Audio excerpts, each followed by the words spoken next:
Les doy la más cordial bienvenida. Me da muchísimo gusto podernos encontrarnos en estos espacios telemáticos. Ahora sí que modelos de nueva normalidad o anormalidad. Vamos a platicar sobre esto con la señora Ana Francis Moore y mi colega, amiga, querida, hermana, artista, Sandra Carvajal. ¡Bravo! Qué bueno que estás aquí, Gracias a ti. Sandra. Te amo. Yo a Y ti, quiero cariño. Y quiero le doy la más cordial bienvenida a todas las personas que se están integrando porque esta charla es en vivo, se grabará, se replicará. Y quiero agradecer a las plataformas que se sumaron a Verano de Epifanías para hacer estas voces masivas, ¿no? Mucho más el IVA, pero mucho más multitudinarias. Gracias al Informador, gracias a Cultura UDG, a Guadalajara Fashion, gracias a todos ustedes y por supuesto gracias a la Cantinta y a mi monita, mi alter ego, que está aquí al lado, mi productora. Y quiero presentarles, muchos ya la conocen, pero a mí siempre me da mucho orgullo presentarla, porque la admiro mucho y ella lo sabe, la señora Ana Francis Moore. Bienvenida, Ana Francis. ¡Bravo! Eh, Nueva normalidad. exacto. Pero sí, Pura gestualidad. ese es un aplauso muy festivo porque tarara. Ajá. Pero yo lo hago así, mira. No, ¡Ole! yo te lo hago más zambero. Oh, sí, no, ya. Ajá. Bueno, Ana Francis Moore es actriz, cabaretera, activista, feminista. Me platiqué con ella hace un año casi ya, Ana, que platicamos en un lugar muy lindo de tu familia, nos tomamos un café y me encantó esa charla porque me hablaste de tu paso, tu conocimiento y tu metabolización de lo que has adquirido en el camino de la teología. Y de ahí pues brincas al cabaret, entonces se vuelve ahí una simbiosis, una cosa muy bonita que solo tú y solo tú puedes cristalizar. Bienvenida, Ana, te quiero. Gracias, yo a ti. Encantada. El tema de hoy es feminismo en pandemia desde una visión teológica. Quiero decirles que el tema lo propuso Ana Francis, obviamente, y nos puso a estudiar, ¿no? Pero antes yo quisiera preguntarte, Ana, ¿cómo está Santa Rita? Porque la vi promoviendo. Platícanos de lo que anda promoviendo Santa Rita. Te viene un programa con Fernanda Tapia. ¿Y cómo está Santa Rita? Santa Rita está bien porque Santa Rita siempre está bien. Santa Rita es un personaje que hago desde hace 15 años ya. 14 años tiene ¡La Santa Rita. amamos! La amamos mucho. Que es un personaje muy milagroso, me ha concedido muchos milagros. Ella es una santa que se bajó del altar un buen día porque estaba hasta la madre de que las cosas no funcionaban y la gente llegaba a pedirle cosas pues que no le tocaban, ¿no? Así de necesito agua en mi pueblo, necesito que me urbanicen, no hay electricidad, en fin. Entonces ella dijo, no, esas cosas a mí no me las anden embarrando. Entonces se bajó. Y desde ahí, bueno, ha participado en cualquier cantidad de espectáculos y me ha llevado a girar por el mundo entero. Y es una santa muy milagrosa, pero sobre todo es una santa que no tiene pelos en la lengua. Y en estos momentos está participando con Fernanda Tapia, en Fernanda de Noche, en su programa En la Octava, dando consejos. Básicamente la cápsula de lo que se trata, o la sección de lo que se trata, es dar consejos para no ser un hijo de la chingada. Esa es como la temática, ¿no? Entonces, a partir de ahí pueden ser consejos sexuales, pueden ser consejos de civilidad cotidiana, pueden ser consejos cívicos, consejos de comportamiento con la familia, en fin, varía. Oye, dime una cosa, digo, como me pusiste a estudiar con estos tus temas, Uh-huh. me preguntaba yo si Santa Rita fue creada, sentida, concebida Ajá. desde la visión de la teología feminista. De ninguna manera, al contrario, Santa Rita fue mi reclamo como atea de ese momento para decir, a chiflar a su padre en la Iglesia Católica con todas sus represiones, con toda su culpa. Fue mi manera de quitarme la culpa de encima y de decir, me pitorreo en esto y bailo el jarabe tapatío encima, pues, ¿no? ¿Y sí sentías Siento, culpa? Es ¿cómo? decir, ¿sí sentías culpa? Bueno, claro, ¿quién no? Es decir, ¿quién de esta cultura cristiana en la que hemos crecido no siente culpa? ¿Quién siendo mujer no siente culpa? De mil y un cosas, pues, ¿no? Y claro, para mí Santa Rita fue toda una liberación, fue una manera de agarrar mi religión hacerla rollito y mandársela, ¿no? En fin, fue mi La manera. lágrima permanente, ¿no? La lágrima permanente. La lágrima permanente. También es cierto que es una de esas casualidades benditas que tiene el cabaret, es decir, a mí ese personaje me invita a Nora Huerta a hacerlo, porque la que lo iba a hacer era una novia que ya no era su novia en ese momento, que acababan de tronar, y entonces me dijo, por favor ven y hazlo, no sé qué vas a hacer, pero trépate al escenario y estrenas el viernes, y era lunes, pues, ¿no? Y ella me dijo, y el personaje llora lágrimas de sangre, fin. Y es una virgen bajada de un altarcito muy pobrecito, muy como de carretera, de restaurancito de carretera. Y claro, yo me trepo al escenario en una circunstancia que era emocionalmente muy complicada. Nora no estaba en un buen momento, entonces había que estar ahí, etcétera, etcétera. Y ella planteó un espectáculo bellísimo, complejísimo, era un homenaje a las asesinadas de Juárez, era el espectáculo que ella planteó era una mujer, era la metáfora de una mujer aventada en el desierto y sus últimos segundos de existencia. Y en esos últimos segundos de existencia se topa con esta virgen. Y pues llego yo, ¿no? A los 45 minutos de haber arrancado el espectáculo, entra mi personaje y entre los nervios, no sé qué, empiezan a salir todas mis lecciones del catecismo, todos mis años de haber ido a la iglesia, ¿no? Y la gente revolcada de la risa. Entonces yo dije, bueno, aquí hay una beta. Pero sobre todo fue un momento muy lindo de descubrir que todo lo que yo sabía de religión tenía una utilidad por fin, ¿no? Tenía una utilidad. Colegio católico. No, no colegio católico, pero sí educación católica, ¿no? Okay. Educación católica, tampoco tan mocha en realidad, pero sí mocha, relativamente mocha. Entonces, en un cierto punto, después de estar haciendo este personaje durante años, un personaje que habla de sexo, que habla de una virgen que además insinúa que es lesbiana y que tiene relaciones con las otras 11,000 vírgenes, etcétera, etcétera, como muy atrevida, muy transgresora y tal, en algún punto me doy cuenta de que, o sea, ella habla con Dios, habla por teléfono con Dios y habla por teléfono con Jesús y habla por teléfono con un montón de gente. O sea, en algún punto me doy cuenta de que yo no estoy negando la existencia de Dios, que es básicamente o sea, es como la premisa del ateísmo, del ser ateo. Claro. Sí, bueno, si yo estoy hablando por teléfono con Dios, es decir, si mi personaje está hablando por teléfono con Dios, significa que en algún lugar de mi corazón Dios existe. Y esa fue como mi primera pregunta, pues, ¿no? Como, ¿por qué estoy diciendo por el mundo entero que Dios existe? ¿No? Exacto, y no nace de la teología feminista, No. que eso es importante. Eso luego te quiero preguntar sobre, es que no, me pusiste a estudiar, pues tengo que anotar ahí ya su check. Dile, mija, eso es bueno. Oye, yo a lo largo de estas entrevistas, de hecho, con varios de tus colegas, Julio, que está haciendo cosas ahorita con Juan Carlos Bonet, lectura dramatizada y demás, por el tema de estas nuevas normalidades, de cómo entró el mundo entero a una pandemia y luego los teatreros nos empezamos a preguntar que si el teatro, que si no nos vamos a volver a juntar, toda esta cosa existencial que hemos tomado como bandera nuestra. Y pues yo hurgándole aquí a la compu, me meto a la Casa de Papel de Baño, que sabes que soy público cautivo. No me pagan a Francis por hacerle publicidad.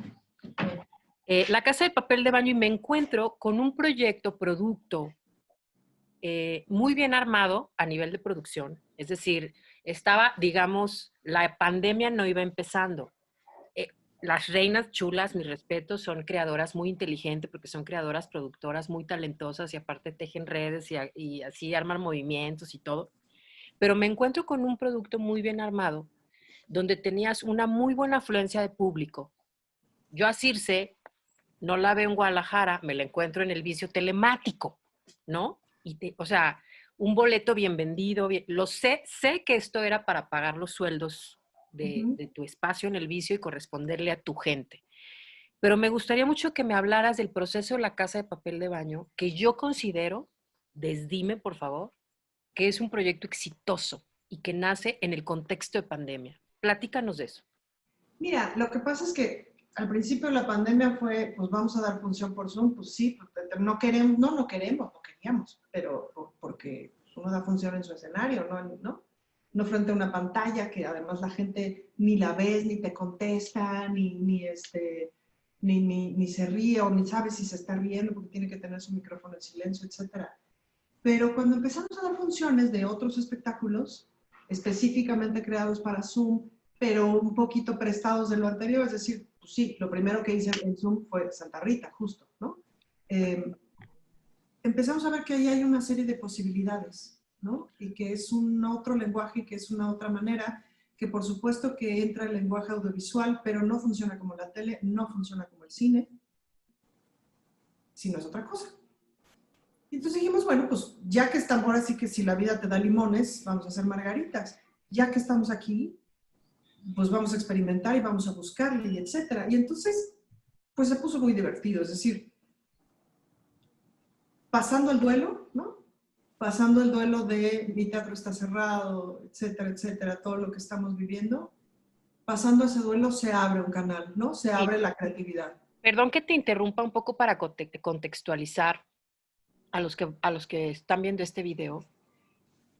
Hay es decir, una realidad es la del creador escénico que no puede presentarse o no tiene chamba, ¿no? Los actores no hay chamba ahorita, ¿no? Que ha sido Entonces hay una intención de autogestionarse la chamba y de buscar otros mecanismos. Pero ustedes además son dueñas de un espacio, ¿no? Con sueldos, con barra, o sea, es decir, ustedes se enfrentaban a este doble contexto, ¿no? Eso me interesa como mencionarlo porque a lo mejor no quiero dar por hecho que toda la gente lo sabe. Conoce el vicio, ¿no?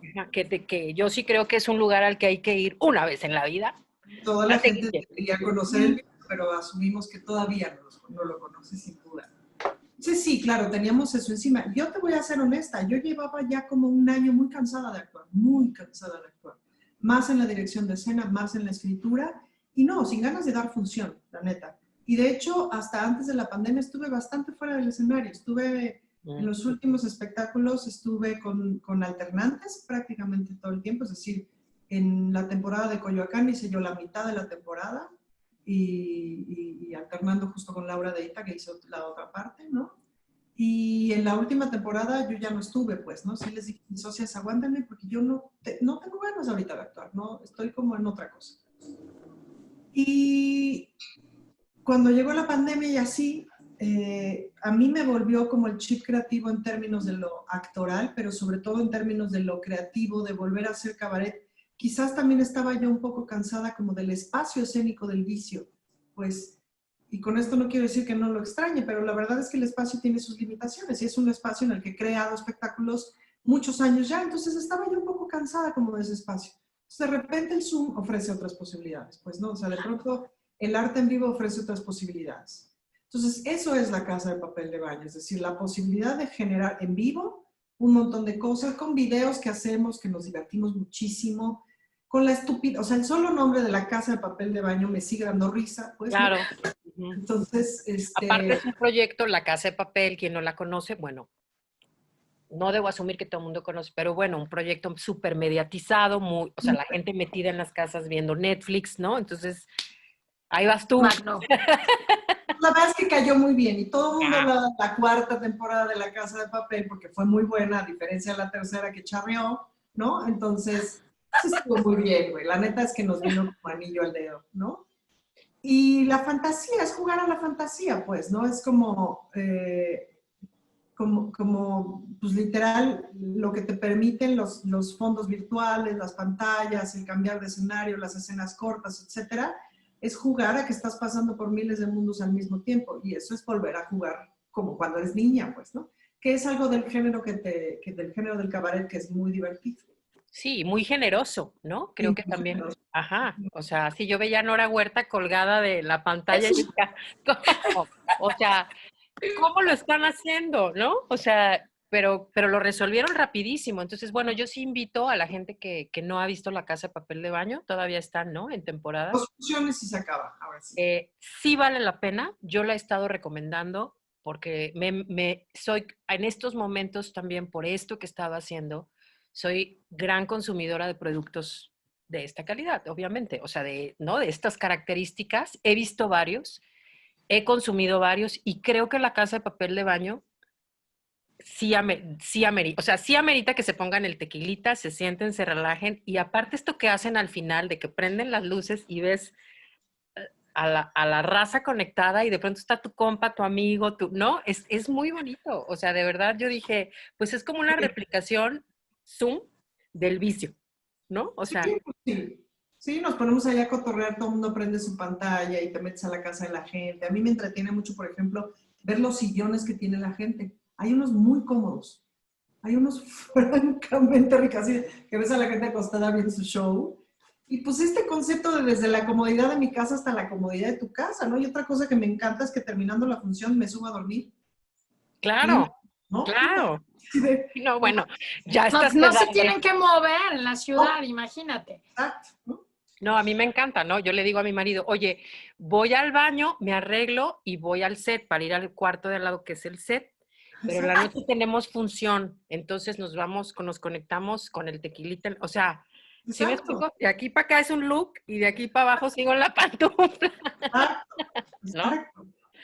Bueno, yo recomiendo la Casa de Papel del Baño, la Casa de Papel de Baño, creo que es un proyecto muy exitoso y un modelo de producción que corresponde de manera asertiva con esta nueva normalidad. La pueden encontrar en El Vicio, en el sitio web del Teatro Bar El Vicio, comprar Así su es. boleto a través de Boletópolis y ya te mandan te pones tu tequila y, Exacto. Y ya ¿no? está. Bueno, ahora sí, primera pregunta teológica. Venga. ¿Cómo afronta la teología feminista si tú quieres separar la teología del feminismo adelante, pero entiendo que dentro de la teología hay una corriente de teología feminista? Sí, sí. ¿Cómo afronta la teología feminista esta realidad tocada por la pandemia? Ok. ¿Cómo crees? Bueno, de entrada la teología feminista, pues hay muchas teologías feministas, así como hay muchísimos feminismos. Algo que hay que comprender del feminismo es que hay muchos feminismos, siempre hay muchos feminismos, ¿no? Y el feminismo es complejo y es complicado, es decir, para las feministas tradicionalmente, el cruce con la teología es, por decirlo menos, complicado porque gran parte de la represión hacia las mujeres ha venido de las creencias católicas, sobre todo. Religiosas y sobre todo las católicas. La Iglesia Católica ha sido gran enemiga de las mujeres, pues, ¿no? Y por otro lado, desde la Iglesia Católica o desde la teología católica, que es la que yo te vengo manejando, pues el feminismo es su gran enemigo, pues, ¿no? Porque plantea cosas que ponen en entredicho muchas de las creencias, sobre todo de las creencias popularizadas, no de las creencias que están escritas en el Nuevo Testamento, que es la base de donde el catolicismo se supone que se guía. Entonces, la teología feminista, un poco hasta donde comprendo, lo que hace es volvernos a la raíz, volver al Nuevo Testamento, a lo que nosotros conocemos como el Nuevo Testamento, volver a la vida de Jesús y a partir de ahí encontrar las coincidencias que son todas. Es decir, Jesús era de las personas más feministas del mundo, pues, ¿no? Fue de los primeros que convivió con mujeres, lo cual en ese contexto era complicadísimo. De entrada, el contexto de hace 2000 años y el contexto del mundo hebraico, del mundo judaico, en donde las mujeres de entrada ni siquiera se sentaban a la mesa a comer con los hombres. Y Jesús come con mujeres, las mujeres están cerca de él, son parte como de su apostolado, no se reconoce públicamente, pero había apóstoles y apóstolas, pues, ¿no? Y eso no queda escrito por una serie de razones, no por maldad infinita, sino por una serie de razones históricas que se van sumando y por lo que, en lo que se va convirtiendo la Iglesia Católica.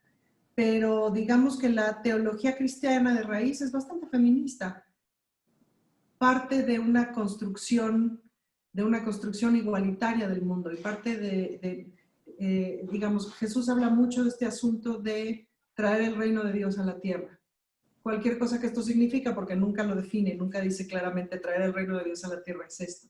Pero un poco lo que se infiere y lo que se va infiriendo con el paso de los años y con el estudio, etcétera, es traer el reino de Dios a la tierra significa establecer o poner el amor por delante, poner la misericordia y el amor por delante. Es decir, cualquier relación que vayas a tener con una otra persona, si pones el amor y la misericordia por delante, te da un otro resultado. Y eso es tejer el reino de Dios en la tierra. El Claro. feminismo, en general, lo que plantea es básicamente dejar de joder a las demás personas, ¿no? O sea, no hay ninguna postura feminista que implique molestar a nadie, al contrario, sino quitar esta lógica de la destrucción, quitar esta lógica de la verticalidad que aplasta a todos los de abajo. Cualquier feminismo básicamente va a coincidir en eso, es decir, lo que en general queremos las mujeres o lo que en general queremos desde el feminismo es que nos dejen de aplastar. No hay ningún feminismo que defienda que se ataquen hombres, que dejen de ir a la escuela, que no manejen un automóvil, que no tengan un determinado trabajo o una determinada profesión o una determinada carrera, que no tengan alguna u otra práctica sexual. No hay ningún feminismo que quiera eso. En general, lo que quieran los feminismos, y ese es como lo grande de los feminismos, es un cambio en la humanidad por medio del cual tengamos relaciones más iguales, más parejitas, más justas. El cristianismo quiere lo mismo. Entonces, la teología feminista, al fin y al cabo, es como la unión o el reconocimiento de que ambas cosas tienen mucho en común. Entonces, claro, a mí me cae ese 20 encima y sobre todo porque descubro que soy una persona de fe, es decir, descubro que a mí me resulta la vida mucho más fácil y mucho más accesible pensando que soy parte de un todo, que en la religión católica es nombrado como Dios. Que en muchas tradiciones, en unos otros sistemas de conocimiento sagrado, lo nombran de otras maneras, pero la verdad es que en general los sistemas de conocimiento sagrado, las otras religiones, los otros modelos de espiritualidad, etcétera, conciben que somos parte de un todo que está conectado, pues, ¿no? Entonces, ¿cómo se conecta esto en el mundo contemporáneo? Bueno, viene una pandemia porque vamos y nos metemos a un terreno que no nos corresponde, que le corresponde a los murciélagos, y ponemos ahí cerdos apelmazados, sufriendo, etcétera, etcétera. Obviamente eso ocurre, que hay un virus que no deja, que se nos pasa a nosotros, y empieza a haber aquí un cambio en la humanidad de reacomodo. Y pasan un montón de cosas bien interesantes, pues, ¿no? Ahora, en eso, por supuesto, que yo veo la voluntad de Dios. Pero resulta muy tonto, digamos, a estas alturas del partido, concebir que Dios es un señor barbón que está sentado en una nube diciendo, esto va a pasar mañana. Hombre, eso no más funciona en las obras infantiles o en las malas pastorelas. Si concebimos la idea de Dios, o en cabaret. Pero si concebimos la idea de Dios como justamente un gran rompecabezas, o sea, si Dios fuera un rompecabezas del cual todas las personas formamos parte, pero no solamente todas las personas, sino todas las hormigas y todos los animales y todas las plantas, etcétera, formamos parte, pues ese rompecabezas de pronto dice, me están doblando unas piezas mocos, pues, ¿no? Me están haciendo, me están echando café encima, sáquese para allá. Pues, a lo mejor el rompecabezas no es una buena metáfora, pues, ¿no? Pero, un organismo. Un organismo vivo que se defiende y que dice, me estoy quitando de encima esto que me estorba, porque los seres humanos nos hemos convertido en una plaga. Claro. Y en ese sentido, el feminismo pide su equilibrio y reacciona ante ello. Exacto, es un organismo. Una acción, una reacción. Una acción, una reacción. Y el feminismo o los feminismos vienen desde hace 200 años, por decirlo menos, señalando que vivimos en desequilibrio. El primer desequilibrio que observa el feminismo es el que tiene que ver con la justicia elemental entre hombres y mujeres. Pero esta justicia elemental entre hombres y mujeres genera un montón de desequilibrios. Lo que nos gobierna en el mundo es una lógica patriarcal. Veamos el ejemplo de Trump, por ejemplo. Trump es el patriarca por excelencia, pues, no tiene todas las palomitas. Machín, blanco, deja tú lo blanco, pero es machín de... El poder. Ajá, millonario. Asquerosamente. La cartera, con esto hago todo. Entonces, no se puede ser asquerosamente rico en este mundo pensando que tu riqueza no está cimentada sobre las espaldas de un chingo de gente. No nos hagamos güeyes. No se puede, pues, ¿no? No. No se puede tener esta cantidad de privilegios pensando que tus privilegios no están cimentados en la espalda de millones de personas. Claro. Entonces, ese es el mundo que hemos construido, pues, ¿no? Y aparte, nuestro mecanismo neoliberal y nuestra estructura capitalista, ¿no? Es decir, que también es algo que se viene diciendo desde hace muchísimo Pues sí, o sea, progreso para unos cuantos, pero evolución para nadie. O sea, el progreso no va a seguir si no evolucionamos todos. O sea, ¿de qué te sirve o no? Pero eso es exactamente lo mismo que pasa en una familia en donde haya un papá, Claro. digamos, que tiene todos los privilegios, todo, es dueño del dinero, es dueño de la casa, Yo mando. no sé qué, y las demás personas, la mujer vive aplastada por el señor y los hijos viven aplastados por la mujer. O sea, ahí hay un sistema capitalista micro. Se llama patriarcado. El neoliberalismo y el capitalismo son hijos sanos del patriarcado, pues. Y en ese sentido, pues son lo más contrario al reino de Dios.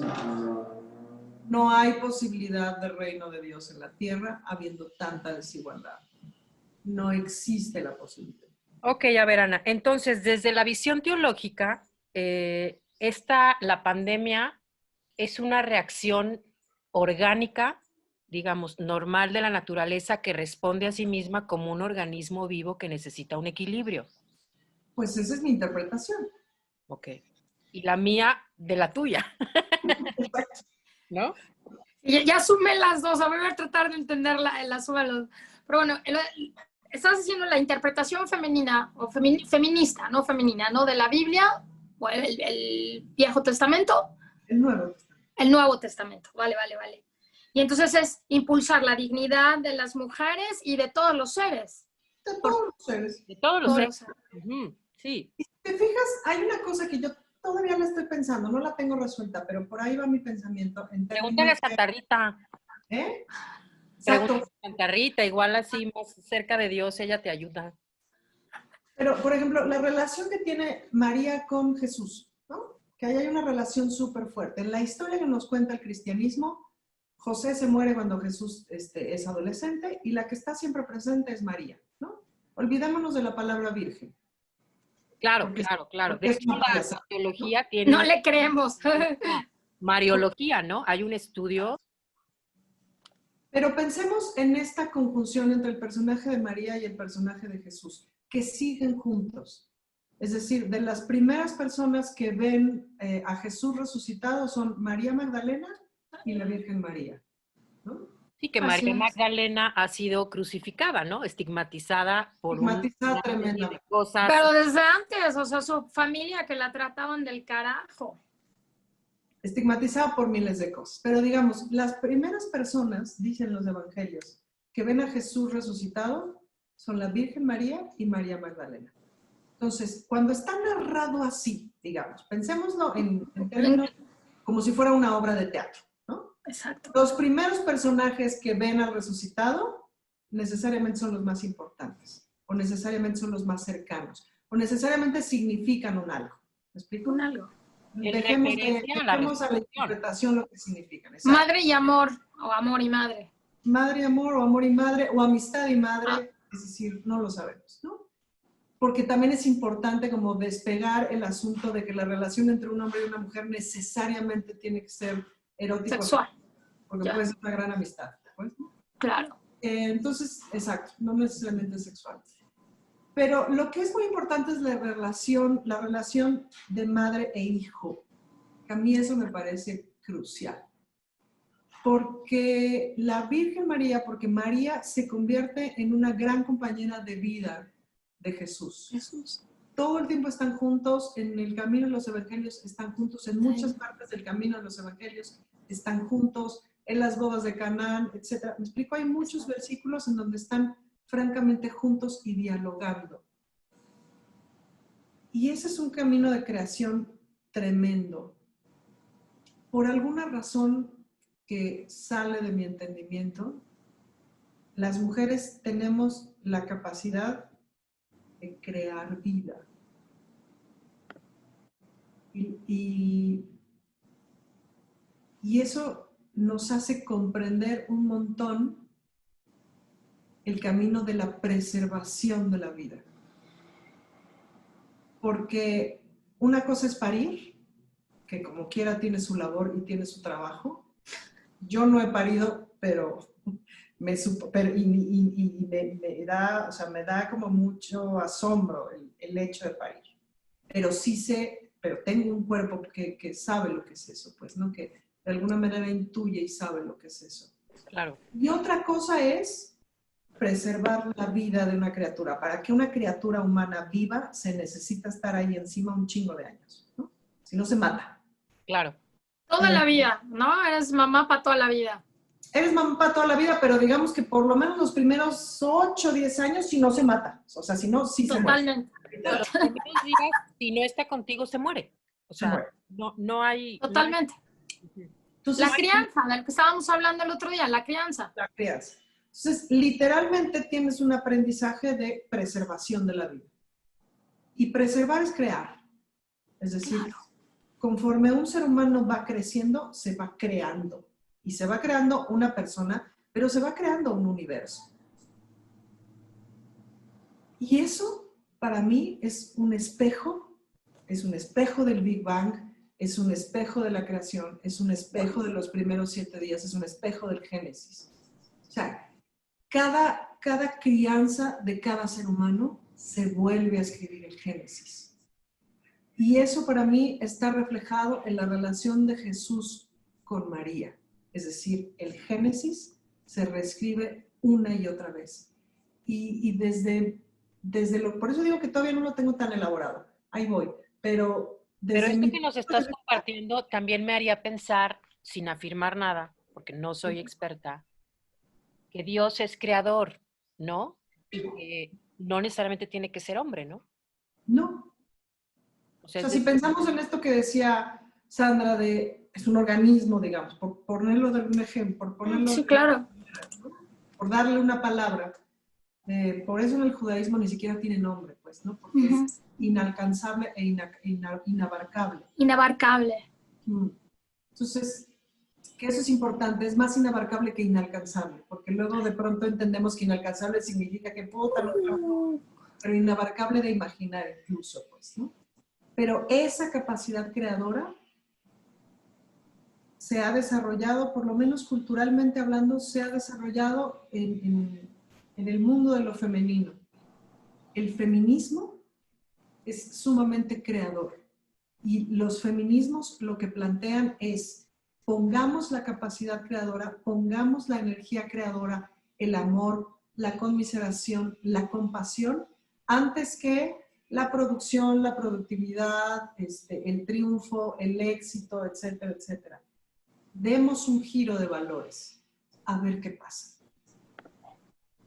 Que es muy interesante, digo, hablando de las feministas, el primer grupo de maestras normalistas de México que invitaban a los hombres a la búsqueda del voto, ¿no? Empezar por lo del voto. Y del año 23 hasta el 50 se logra el voto, ¿no? Pero en ese proceso ellas siempre platicaban y hablaban de esta necesidad de entrar a otros mundos, no solamente por el hecho de conseguir un mejor trabajo o los valores de igualdad que queremos, sino como este proceso de vamos todos juntos. Entonces, para que el país funcione, pues nos necesitamos. Entonces necesitan la opinión de nosotras, ¿no? Que era una de lo que estaba basado el feminismo de aquellos ayeres, ¿no? Porque sin nosotras no hay un mundo completo, no podría haberlo, pues, ¿no? Y sin ellos tampoco, claro, somos unos, es la suma. Es la suma, y desde la teología, sin nosotras, la obra de Dios no está completa. Claro. No Hay un manera. artículo de Javier San Pedro que salió en los primeros meses de la pandemia en el periódico El País. Javier San Pedro es un científico y columnista. Y él mencionaba lo siguiente: la religión ha sufrido en estos días una ducha de realidad para la que no estaba preparada la propia realidad. Sus reflexiones han sido muy interesantes, las de la realidad, vaya, casi poéticas. La pregunta para ti, Ana, es: ¿la fe pierde puntos con esta crisis? Yo creo que al contrario, yo creo que gana puntos, porque justamente, es decir, la civilización como la conocemos supuestamente ha estado cimentada en la racionalidad y en la razón, ¿no? Estamos, al fin y al cabo, podemos coincidir o no en si estamos en la posmodernidad o en la hipermodernidad, en la whatever, pero estamos en la modernidad. En una modernidad que comenzó en el Renacimiento. Renacimiento. Se paralizó. Se trabó un poquito. Una modernidad que empezó en el Renacimiento y ahorita se desconecta con un acto mágico, ¿no? Qué interesante, ¿no, Sandra? Este tema Pues sí, cariño, porque no... de María, como digo, que la conocemos a través de las escrituras, como con un rol, también como con una visión. Y muy interesante saber, ¿no? Que sé que hay un movimiento muy fuerte que empezó en los Estados Unidos en el 2003, esta interpretación de la Biblia a través de la voz femenina, o sea, de varias mujeres que quieren, reconocen que efectivamente, o sea, sin vida, ¿qué es lo que... Gracias, súper interesante, dice Yunuen, muchas gracias, Yunuen, qué bueno que te conectaste. Ya por ahí se está reconectando. Gracias a todos los que se están conectando, gracias, ahí viene Ana Francis, gracias Jesús, gracias Salvador, gracias Sandra. Gracias, y la posibilidad de hacer preguntas. Ya llegó. Ya llegó. Te quedaste en el Renacimiento, comadre. Sí, en esta modernidad. Estoy conectada desde mi teléfono ahora. Espero que todavía aguante un ratito la batería. Pero bueno, estaba yo en que estamos en la modernidad y supuestamente, y pensamos que la modernidad nos iba a llevar, es decir, pensamos que la ciencia y la tecnología... Exacto. Tu micro, cariño, tu micro. Ana, no te oyes. Tu micrófono. Tu micro, a ver, ya. Ahí está. Pensamos que la ciencia y la tecnología nos iban a llevar a la felicidad, ¿no?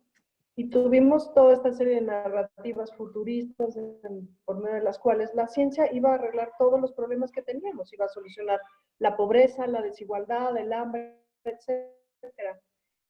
En estos momentos se muere más gente por lo que come que porque no haya que comer. Entonces es ridículo que cuando éramos niñas había problemas de hambre en el mundo, de hambruna. Exacto. Es ridículo que tengamos suficiente comida, pero no sepamos repartirla, porque el problema sigue siendo el mismo.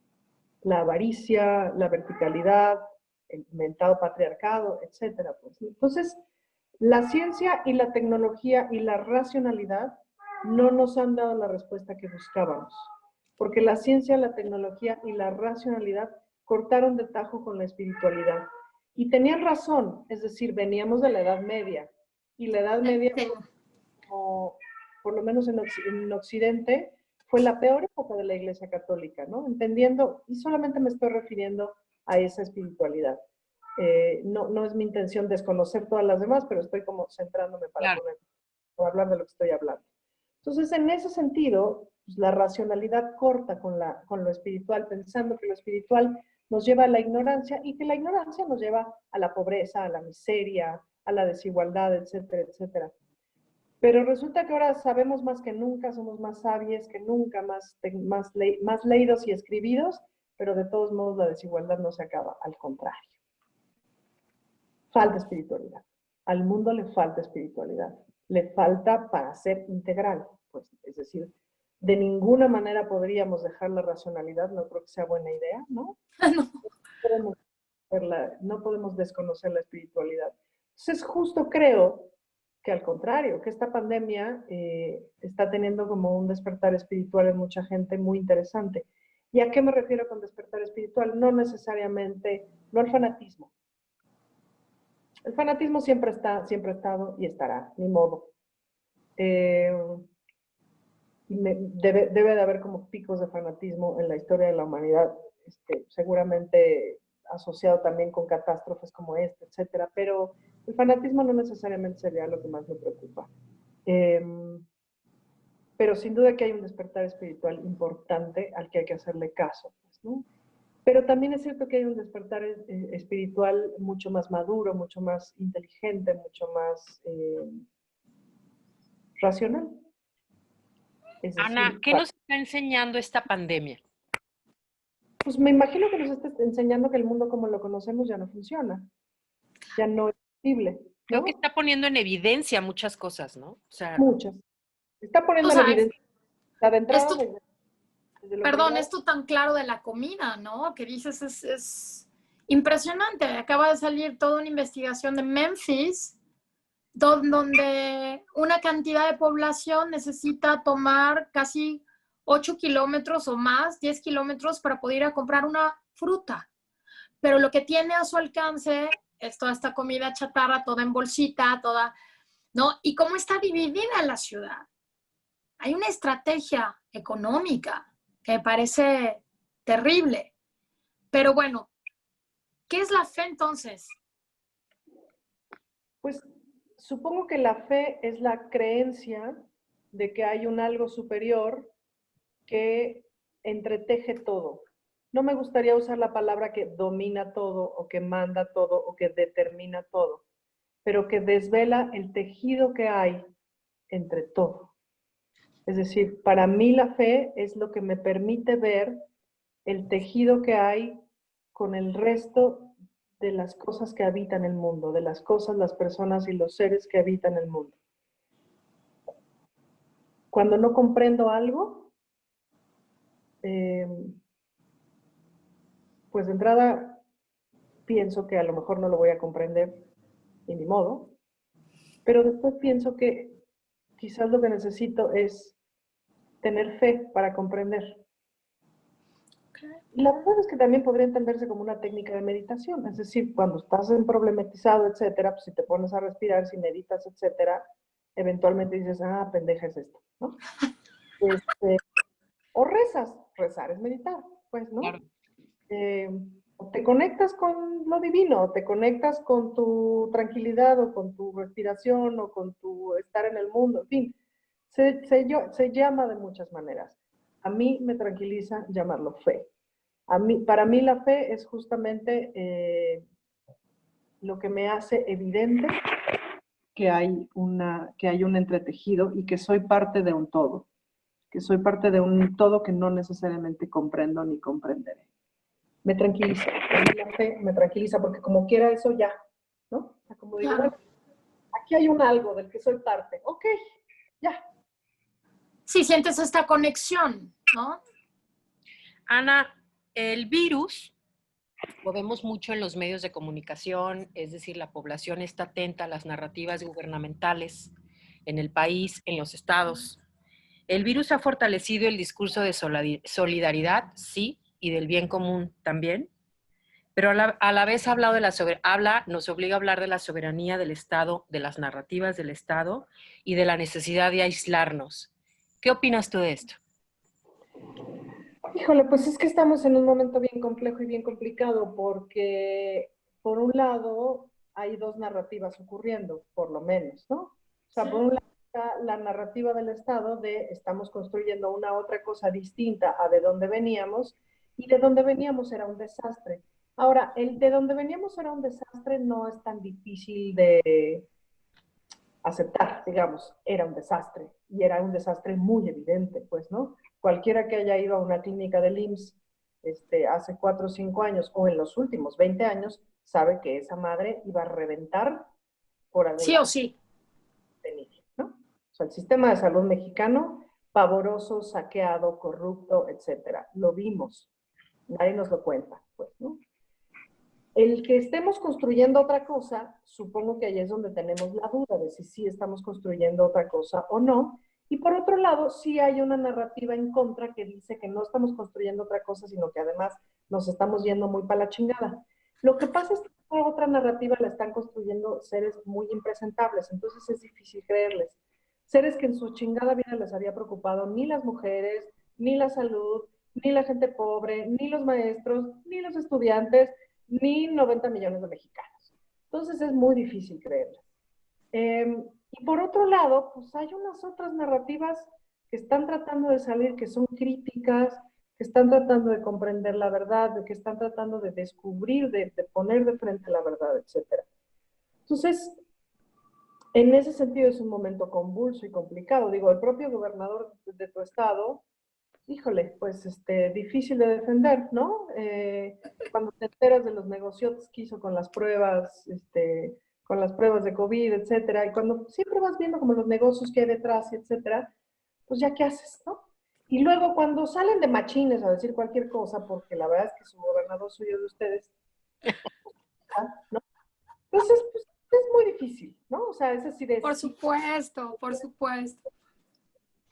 Ni cómo ayudarle. compadre. Tú no Lo, te ul- ayudas, lo último no te lo escuché, Ana. ¿no? Lo último que dijiste no te lo escuchamos. Ni cómo ayudarte, compadre, tú no te ayudas, yo no puedo, ¿no? O sea, Imposible, imposible. Nos quedamos sin Insabi, por ejemplo, nos quedamos sin Insabi, por ejemplo, en Jalisco. ¿no? Ahora, Entonces, ¿la revolución será feminista o alimenticia? ¿O ambas? lo que pasa es que la revolución feminista es alimenticia. Es decir, la revolución feminista es ecológica, es alimenticia, es de cambio de costumbres, la revolución feminista reconoce que venimos de una pandemia de modelo de vida. No nada más es una pandemia de un virus. El modelo de vida como lo conocemos está crasheando. Me parece que nos vamos a ver todavía, o sea, vamos a ver todavía que se resiste, pues, ¿no? El modelo de vida y quienes lo sostienen están agarrados hasta con las uñas. Es una especie como de, pues es el conservadurismo, pues el conservadurismo lo que quiere pues, es conservar, porque da mucho susto cambiar. Y la verdad es que da mucho susto cambiar, es decir, todas nosotras que estamos aquí, todas las personas que estamos aquí conectadas, podemos reconocer que los cambios dan susto, ¿no? Claro, es Y honesto, claro. es muy entendible. Lo que pasa es que pues ya no se puede, ¿no? Pero también como me encanta cuando hablas de que de alguna manera también necesitabas una pausa. Sí. Y creo que también esta pausa nos lleva a esta reflexión, ¿no? Es decir, hacer como el test interno. No, bueno, Sí, totalmente. Pero lo que pasa es que también hay que reconocer que tengo el privilegio de poder pausar, ¿no? O sea, por un también, lado. Y dos, desde nuestro privilegio, claro. reconociendo que hay un privilegio. Y dos, reconociendo los trabajos importantes de la vida, pues, ¿no? Es decir, eh, yo no necesariamente tenía quien limpiara mi casa todos los días, nomás era 2 veces a la semana porque soy una persona ordenada, pero esas 2 veces a la semana, híjole, cómo las padecí, ¿no? Como las estuve padeciendo un ratote. Luego ya, pues me relajé y dije, venga, seré la reina del trapeado. Y aprendí, ¿no? Y el cloro. Y el cloro. Y luego, pues me puse a sembrar también, ¿no? Dije, siempre he Eso querido es hacer una maravilla, eso es una maravilla. He una estado maravilla. pensando en esto de la... No, bueno, es una locura sembrar, o sea, es una locura porque te lleva, de entrada es un ejercicio de tolerancia a la frustración tremenda, porque hay plantas que les va bien y otras que no, y ¿Qué nos... a saber por qué, ¿no? Entonces, yo lo que empecé a pensar fue, o sea, cuando me salieron unos rabanitos de este tamaño, muy ricos, pero rabanitos de este tamaño, dije, bueno, ¿qué sentiría yo si viniera un agricultor de toda la vida y montara el teatro y le saliera divina la primera? No, sí me ardería, ¿no? Entonces, bueno, claramente, Claro. Un poco el ego, un poco el ego. No, y el entendimiento del todo. Yo sí creo, El oficio. yo sí creo que en este contexto de pandemia, hablando de lo femenino, del feminismo, por supuesto, y del confinamiento, hablo de mi yo entendido como mamá, también como mujer y todo. A las mujeres nos ha puesto a trabajar mucho nuestra tierra, nuestra casa, nuestra tierra, los hijos, ¿no? Yo sí he encontrado un espacio, aparte de las escuelas en casa y todo eso, como un espacio de reencuentro muy poderoso con mi hija, ¿no? Y con mi tierra también, ¿no? Donde puedo verme a mí misma de otra manera. Incluso hago resonancia con lo que tú dices, Ana Francis, desde mi privilegio, obviamente, ¿no? Que no es el de otras mujeres, pero creo que hay mucho de espectro femenino en todo esto que hacemos en los días, ¿no? Tú dices, yo me acerco a la tierra, y no hablo de lo femenino del cloro y el trapeador, ese es un chiste tuyo, pero sí de Mensada, la ¿no? tierra, Bueno, ¿no? por supuesto. O sea, de entrada entender qué trabajo cuesta Perdón que estoy buscando mi pila porque como sí se fue la luz, entonces Ok. el teléfono porque si no me va, sí se fue la luz. Bueno, Entonces, el ajá. trabajo cuesta que una criatura, después de, pues digo, porque el verano como sea estamos acostumbrados, pero puta, ya más de 2 meses de tener a las criaturas en casa cuesta un montón de trabajo, ¿no? Y el trabajo que te cuesta que un chingado jitomate se dé, güey. Puta, Claro. ¿no? Ahorita ese es su talón, ahorita es el... Pero mira todo lo que te está enseñando, ¿no? Como también, es decir, yo sí creo que si le preguntamos a todas y cada una de las personas que están conectadas Aquí. qué han aprendido en esta pandemia, ¿no? O cómo han trabajado su día a día, hay un gran aprendizaje. Yo sí creo que estamos llenos de pequeños mensajes. Creo que tendríamos ahí que ver cómo abrir el corazón y la mente y conectarnos con esta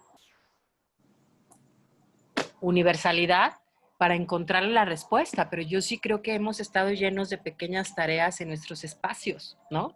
Y eso nos revela o nos devela mucho de nosotros, Y ¿no? lo que nos ha también revelado que ha habido una cantidad también de violencia, ¿no? Por estar tan encerrados también. Los espacios también tienen su nivel de oxígeno. Pues porque a lo mejor la familia la familia como la conocemos no es el mejor espacio para estar, ¿no?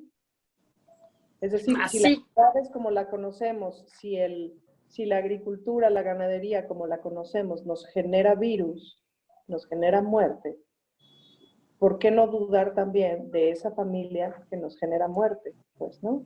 Lo cierto es que a las mujeres el amor y la familia nos genera muerte. Y es es buena idea reconocerlo, sobre todo para cambiarlo, ¿no? Cambiamos, claro.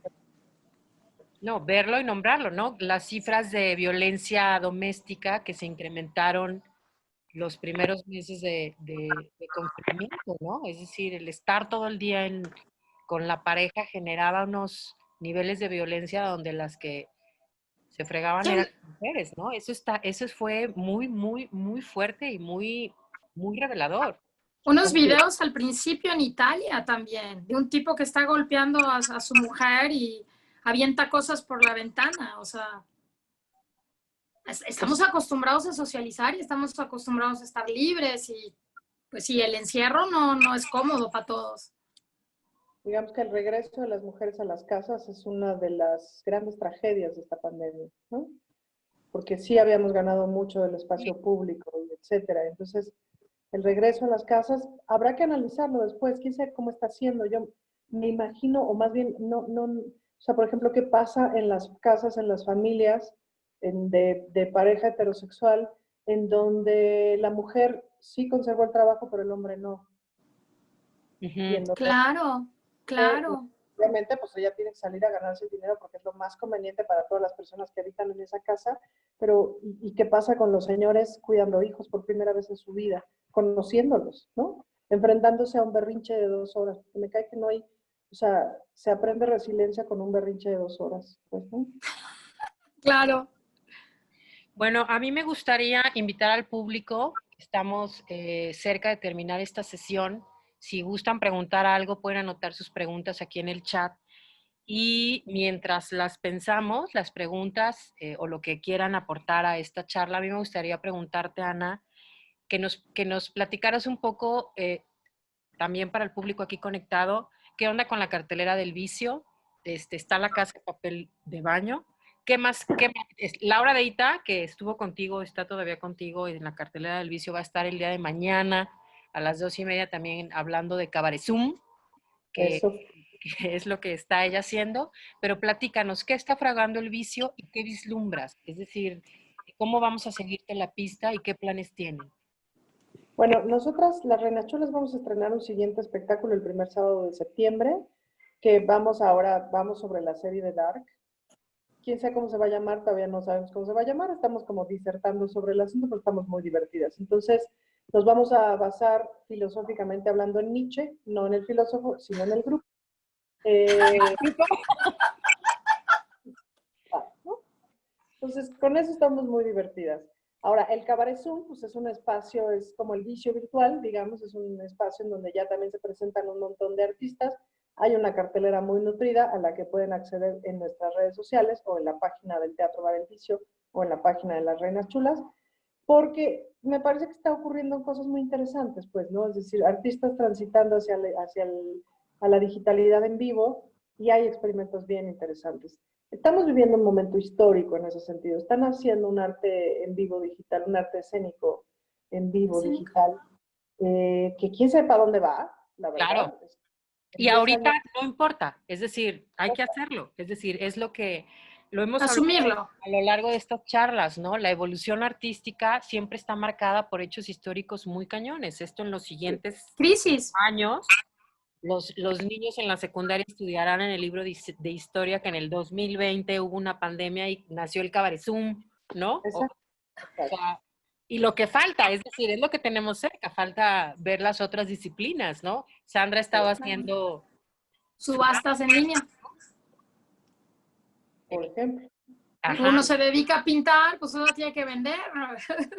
Y ha Entonces, sido súper mejor. positivo. Ya salió para el tequila de mañana, cariño. No Muy te bueno, preocupes. muy bueno. Ajá. El otro día platicaba con unas amigas bailarinas, oigan, hay que reunirnos de manera virtual y todas sí, o sea, es decir, esta necesidad de reunirse, de estar en vivo, aunque sea conectados, aunque no nos estemos en físico, es muy interesante y para la gente creativa está generando otras formas Otras incluso de formas. concebir la comunicación. Así es, y está siendo como súper interesante eso. Entonces, pues nosotras seguiremos por ahí. Yo ahora acabo de estrenar un programa también en Capital 21, el canal de la Ciudad de México, que Ah, no, desde allá, desde tu estado, no lo pueden ver en teleabierta, pero sí lo pueden ver en internet, que nada más le buscas Capital 21. Es un programa muy interesante de revisionismo mediático y opinión política. Yo conduzco ok. y está re bueno. Se llama Aunque usted no lo vea, los lunes y los jueves a las 10 de la noche. Ah, Y sí, también sí. participo con Fernanda Tapia una vez a la semana en sus noches con Fernanda. Ya te vi que andas promoviendo ahí tus cosas. Ah, yo quiero compartir, Promoviendo yo que quiero, ya que la gente está encerrada, cosa más bonita. eh, tenemos, ajá, como que estamos en realidades paralelas. A ver, Yunuen menciona, quiero agradecer por estos espacios porque a las y los jóvenes, o por lo menos hablo por mí, nos causa mucho conflicto. Nos causa mucho conflicto el saber de dónde agarrarnos en cuestión de espiritualidad y sobre todo despegarnos de algo con lo que crecimos, creemos por las decisiones y discursos de la iglesia. Pero vista desde esta perspectiva todo cambia y estoy de acuerdo en que la pandemia ha sido un despertar espiritual.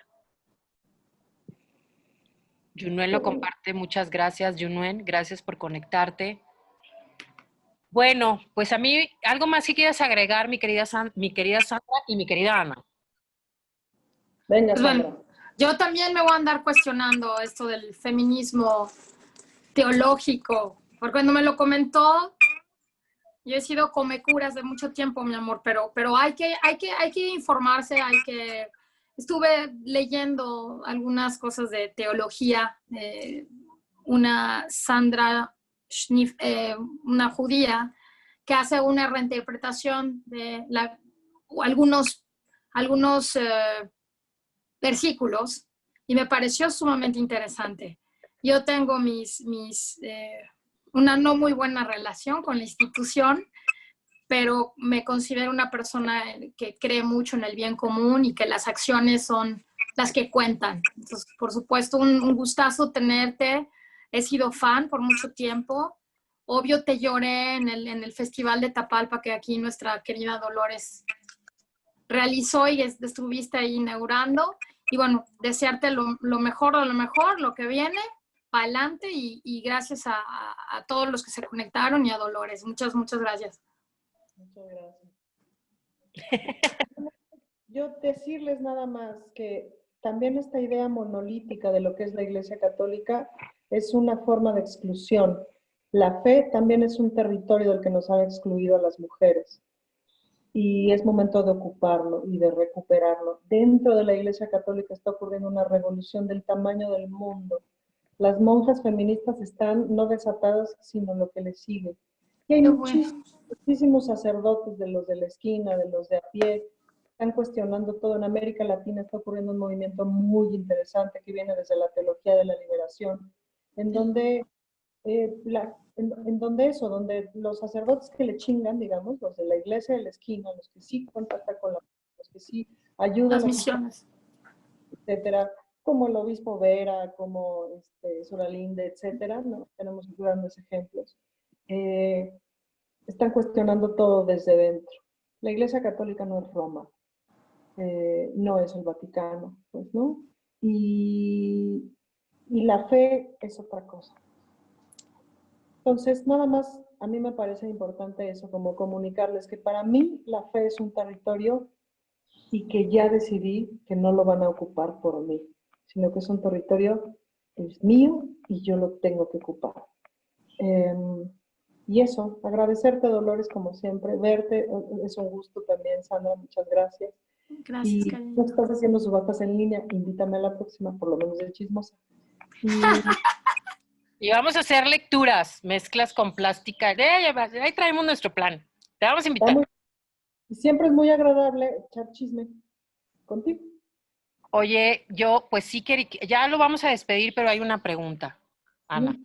Jesús Eliseo Zamudio, gracias por conectarte. Comparto tu pregunta. Él opina lo siguiente y cierra con una pregunta. En este complejo tiempo de cambios y de construcciones de pensamiento, uno de los mayores conflictos es el aborto y el feminismo en un entorno de sororidad, hermandad, que no combate contra las mujeres, sino que se dedica a educar en una nueva perspectiva. Bajo esta perspectiva de feminismo y teología, ¿cómo cambiar la idea de las mujeres que aún son muy conservadoras y se hacen llamar pro vida, que usan la religión como principal fundamento? Bueno, pues lo primero es respetarlas, cada quien tiene su camino y cada quien le va pensando como puede, pues, ¿no? Para mí es un asunto muy sencillo, es decir, yo reconozco que hay un proceso de vida en un embarazo, no necesariamente hay una vida completa, sino un proceso de vida. Y en ese sentido, me parece que todo lo que ocurre dentro del cuerpo de una mujer, pues es decisión de las mujeres. Pero en el sentido católico y en el sentido cristiano, digamos, el libre albedrío es un valor muchísimo más importante que cualquier otro. Todo el tiempo en las Sagradas Escrituras, incluso en el Antiguo Testamento, de las últimas cosas que dice Dios, ese Dios que habla, porque después Dios se hace carne y es Jesucristo, pero antes Dios habla por medio de los profetas, etcétera, etcétera. De las últimas cosas que dice, pongo ante ustedes el bien y el mal, la bendición y la maldición, para que escojan siempre el bien o para que escojan, al fin y al cabo. Pues, ¿no? Una de las maneras de comprender el escándalo de la cruz, de comprender la tragedia de la cruz, de la crucifixión de Jesús, es que Dios coloca ahí a su Hijo para que la humanidad decida qué hacer con él. Es tal el amor y tan grande el amor que tiene para nosotros que nos deja decidir y nos salva a su Hijo, porque la decisión que tomemos es la que tiene que ser. Y la decisión de la humanidad en ese momento, o de esa pequeña humanidad en ese momento, es crucificar a Jesús. El libre albedrío, nos lo dicen las Escrituras, el libre albedrío es todo. Porque si una gracia tenemos, es que hemos sido creados, para decidir, para elegir nuestro camino todos los días. Entonces, abortar es una decisión. Y tiene que ver con mi relación con Dios, con mi relación con la divinidad, la decisión que tomo. Pues, ¿no? Entonces, pues, ¿cómo convencer a las mujeres? Pues no sé, pues ya las mujeres harán lo que puedan, decidirán sobre su cuerpo. A mí lo único que me parece muy indispensable es que toda aquella persona que no tenga vagina no opine sobre el asunto, que se calle la boca y que se vaya a su casa. Pues, ¿no? No opine qué debemos o qué no debemos hacer, porque no sabe y porque no es su pedo. Pues, ¿no?